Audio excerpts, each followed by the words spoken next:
I call the Honourable Member Pisata Sam Lotu-Iiga. Thank you, Malo Mr. Speaker. Suifua. Malo Suifua, thank you, and good morning. Mr. Speaker, I rise to support the student loan scheme bill, and all the arguments have actually been put, all the logical arguments anyway on this side of the House have been put forward for this bill.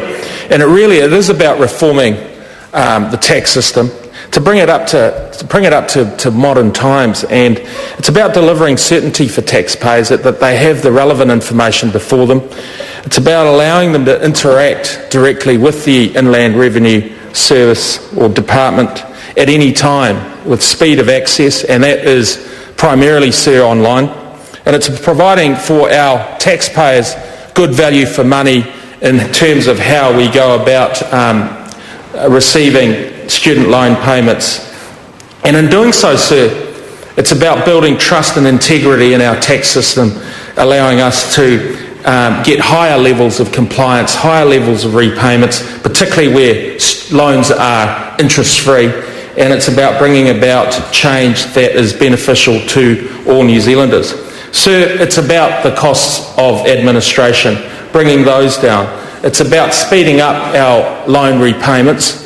And my personal experience, sir, having spent a number of years overseas with a student loan and finding it difficult to communicate with the Inland Revenue Service, whether it be from England or Australia or the United States, the changes that we're about to put in place, sir, will bring about easier access for those that actually want to pay the monies back but find it very difficult to communicate with the government department. So, sir, simple message, it's about simplicity for our users, easier to comply with those requirements under their student loan contracts, and it's easier for our bureaucrats to administer such a system.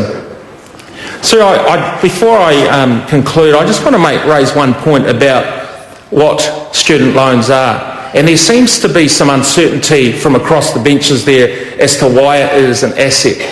They are debtors. Student loan recipients are people who owe money to the state.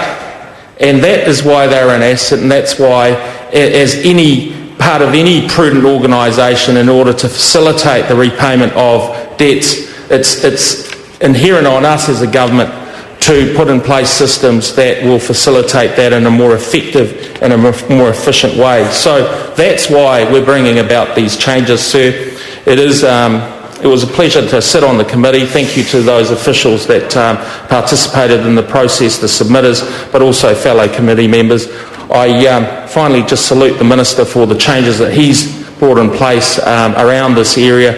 I think these changes are long overdue. They certainly didn't happen under the Labor government, but they're happening under this hard-working national government. I call the Honourable Member Grant Robertson.